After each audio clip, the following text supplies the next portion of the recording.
Hello, hello, my lovely darlings. I am live and intended to do a different coverage than what I'm going to do. Forgive me, but I felt this one had a little bit more value. Came across my desk because of another YouTube channel where a subscriber asked them to cover it, and it was not really their bag, baby. I figured we're a podcast for the people at Crypto Talk Radio, found at cryptotalkradio.net. And I always enjoy doing the coverage, and I wanted to go ahead and go on this one. I thought about doing Saitama. They got some issues over there. I want to give them some time, let the dust settle, probably look at it tomorrow. For now, let's go ahead and take a look at this one, see what we can find. This is Golden Sparrow token, goldensparrow.info on the Binance Smart Chain, and I encourage you to go check it out yourself and see what you think about this. This has weird things going on, and I'm not even sure how to really process it. All I'm going to do is call to attention some of the issues that I see firsthand, and you can make up your own mind as to what it means and what you do about it.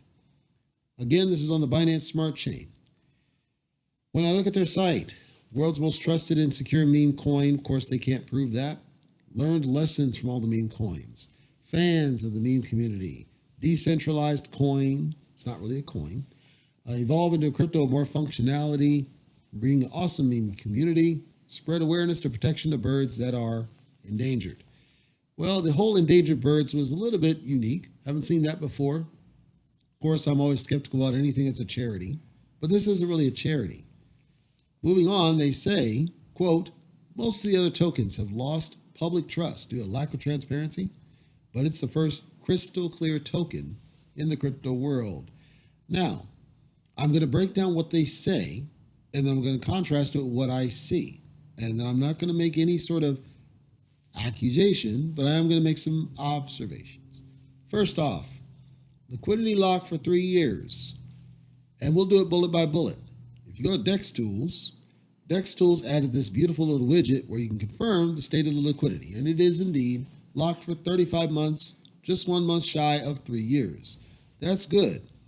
There's some problems, though. We'll get back to that. The graph is a decently healthy graph. I don't see anything that's overly shocking about the graph. It doesn't have unrealistic behaviors. It's healthy buys and sells, and that's all fine. Next bullet, marketing and development, wallet. And they give the wallet address. And, of course, the wallet address links you to buy it BSC scan so you can confirm transactions. I'm going to come back to this one because I found a problem. Team distribution, 1.2% locked in the wallet of a team member for 5 years. I understand what they're saying. I have a problem with it. I'll come back to that. Check this wallet on Unicrypt. Just click the link, go to Unicrypt, and it's not really going to take you straight to it. You'd have to go and put the address, but Unicrypt is apparently what they use to lock this business. No problem. And they're telling you, here's how you can verify this. So on the surface, it gives the appearance that they're trying to be as transparent as possible, trying not to be scummy, they're trying to be forthright. So that's what you see, yes? Here's where I had problem number one. On the roadmap, there's no dates. We don't know when this stuff's done, and it says influencer marketing, usually means shillers. I didn't see very much shilling on this project, though. So I'm assuming phase 2 hasn't happened yet, but I don't know for a fact because they don't have dates. Tokenomics is not really tokenomics. It is, but they're missing some key information. Total supply of 1 trillion. Burn of 88, roughly 88%. That's a lot because normally it's half, right? It's unusual to have that many tokens burned. And what's going on there? Public, locked in liquidity for 3 years, 10%. The rest locked, first in a team wallet, the other in marketing development. Marketing development, 1.2%. If you go back up here, that's where it says marketing development, right? Wallet. Team distribution, 1.2, okay? Now, I said I was going to come back to the marketing and development wallet. What we're going to do now is we're going to take our contract and run it through my trusty favorite tool, marketmove.ai, to run the report. It doesn't give the watch out, so at least it's not catastrophically bad. However, there's some problems here because top 5 holders, roughly 30% of the supply. Top 10 holders, roughly 50% of the supply. That's not good. In looking at these addresses now, they hold quite a bit of the supply, and unfortunately, these are 6 figures. However, the liquidity only has 50,000, which means any one of these could tank the project just by selling. This doesn't mean that it is a pump and dump.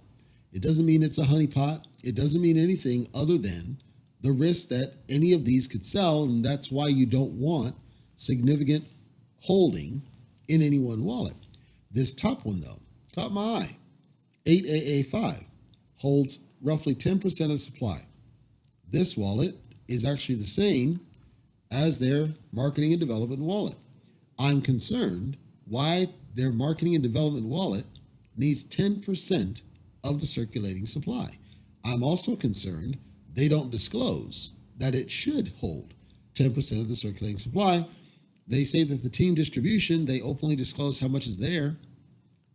Down here, they don't. They say marketing and development should be 1.2%.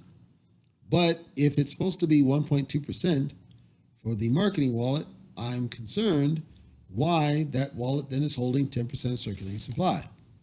Could be nothing, could be a problem.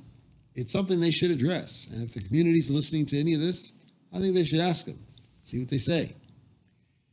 Liquidity is locked, but again, because the vast majority of wealth is spread amongst these wallets, it doesn't really mean anything because there's not enough liquidity to sustain if there were a sell-off. So you have the same risk, which is that it's not solvent. It could basically trash just based on a sell activity. Pair addresses is fine, except that it's low. It's not the same amount of money, so that's a problem. Then we get to the contract, and here's where it gets really bizarre, ladies and gentlemen. Market Move says there's no issues with the contract. The reason it says there's no issue with the contract is that this contract doesn't really do anything. This contract only has the core definition. Basically, here's how we create the token. It has transfers and approvals.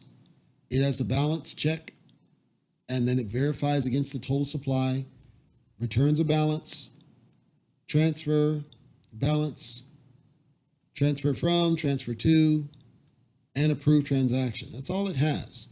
Now, it's possible that it truly is this simple, and they didn't put any gimmicks, they didn't put anything else behind it. It is truly this possible.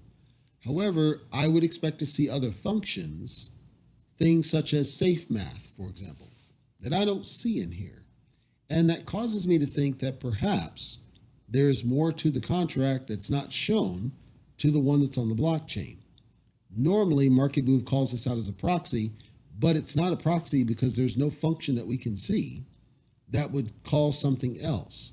So what I'm saying is, I'm not sure what to think about the contract being this slim, but the fact that I don't see any other functions, to me, creates at least a yellow flag that there could be something else going on.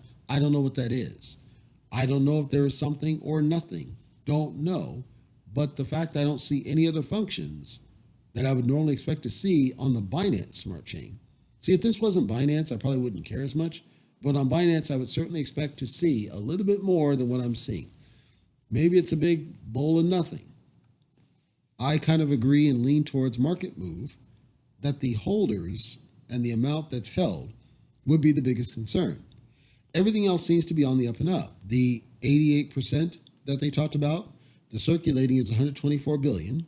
So that would correlate to 88% having been burned. However, the burn address shows nothing. So either they're burning to a different address, more than likely, or they're executing an actual burn transaction. If I were to go now and check against the contract, so let's start with the marketing and dev wallet on BSC Scan. Has about just shy of 1,800 holders, so it's decently popular. I wouldn't say greatly popular, but decently popular. And I'll go to the actual contract itself. And what I'm looking for is any transaction that's not basic approve or transfer, because these are just, whatever transactions. And I don't see anything here that would cause any major concern just on a surface look. Approve transfer, approve transfer, approve transfer, approve transfer, approve transfer, approve transfer. I will tell you this.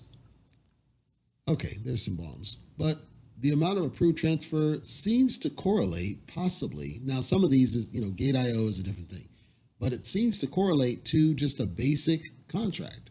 So this would seem to support me expecting nothing other than a basic contract, that it doesn't do anything other than the basic transactions you would expect of a token, and thus there's lower risk because it doesn't do anything. What I see here on BSC scan, at least, seems to correlate to, yes, it's just a basic contract that's not designed to really do anything other than the buys and the sells and the transfers of tokens on the Binance Smart Chain, not even any gas management or anything else. When I look at the BSC scan contract, it is truly the same contract, so I know it's legit there. And I don't see anything here that would cause a red flag. There was no audit that was submitted. I don't see any audit on their site. I don't know what that means, but I don't see an audit of any kind. I guess what I'm saying, folks, is from a surface view, from what I can tell, there's no issue with the contract. There's no issue from a risk of the contract perspective that I can tell. I don't see anything that the contract is risky or problematic, and market move seems to confirm it. The biggest problem with this guy is the top holders. Holding that much means that any one of these that sells could tank the project at any given time, and anybody else that's holding, any of the other 1,800 some odd people, 1,700 some odd people would be immediately impacted. Whether they would sell, I don't know that. I'm saying that when you have a statement on your site that says your marketing and development should only have 1.2%, but your marketing and development wallet actually has close to 10%, these are discrepancies that should be resolved. Either your site's out of date or you misrepresented how much the marketing and development wallet actually should have. Either way, you should resolve it so that if you truly are, as you say on your site, the most transparent in crypto, then I think you should solve these things so that you maintain that transparency. And if they're listening to this, if they're watching this, if they hear about Crypto Talk Radio, I want the smoke. If you would like that help to identify these things that you may have overlooked, if you are serious and legit, we're happy to help any token that wants that true smoke. Because again, I looked at everything else and I don't see any problems with it. Seems like it's there. I will say that I get the sense that these are less experienced folks because their social medias, obviously they have Telescam. They didn't create a custom Telescam name, which is kind of weird from a brand perspective. They do have a Twitter. The Twitter is actively being used, and it does spread the word, but it doesn't really tweet heavily. The Facebook, though, is dead. The Instagram is dead. The Reddit correlates to an individual, not to a group. That's why I think that these may be rookies, potentially. Inexperienced folks.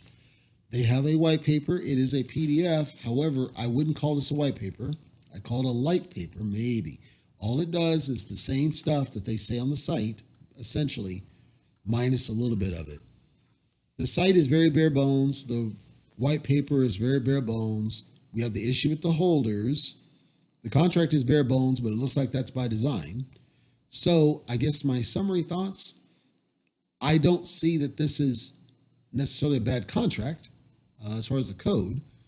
The social media stuff is a concern because I'd be curious why two of the social media platforms are dead, completely dead.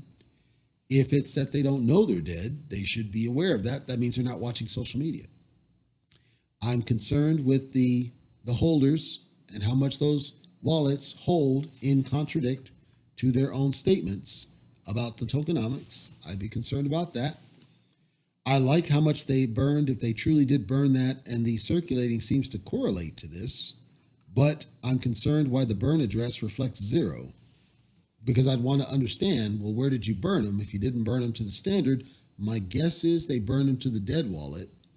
The dead wallet, as I understand it, because it's not locked liquidity, would not reflect here. So then I wouldn't expect to see any transaction on market move, but at least it would confirm the 88% truly was burned and is out of circulation, because once it goes to the dead wallet, it cannot be touched as far as we know anyway.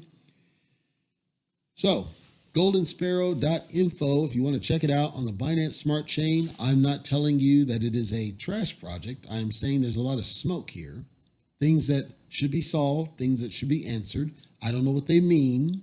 Could be a bunch of nothing, but I suspect there's something here, as in either they're rookies and didn't know this stuff, or they purposely made it a simple contract, or something else. The influencer thing makes me a little nervous. The white paper is a bit not garbage, but it's not great. There's some stuff I'd like to see them shore up.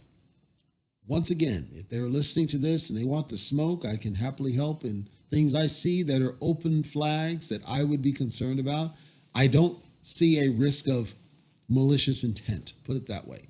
But it could be. Could be that it's one of those Trojan horse type of situations where they did everything so light and so open to entice you in there, kind of like a Venus flytrap type thing. Could be. I don't see it, but it's possible from what I know of the types of scams that are out there. By all means, do check it out. See if it makes sense for you. I would definitely tell you, as always, please don't YOLO. Please don't FOMO. Invest only what you can afford to lose if you're going to invest in it, because sometimes you just don't know. And with ones like these, it's difficult to tell where they are without giving them some time. This just launched at the end of May. I would give them a little bit more time to kind of play it out and see if they're actually legitimate, or if they crash and burn due to maybe not even their fault. Maybe there's something with the fact that the contract's so bare bones. Maybe there's some breach risk or something that we don't know.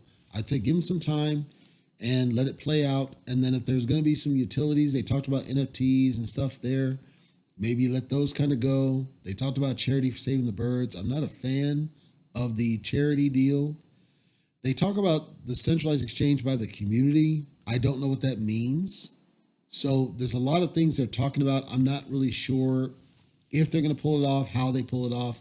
A lot of unknowns. That's the big summary here. Take it cautiously, make your own choice, and maybe you do let a little bit ride and see where it goes.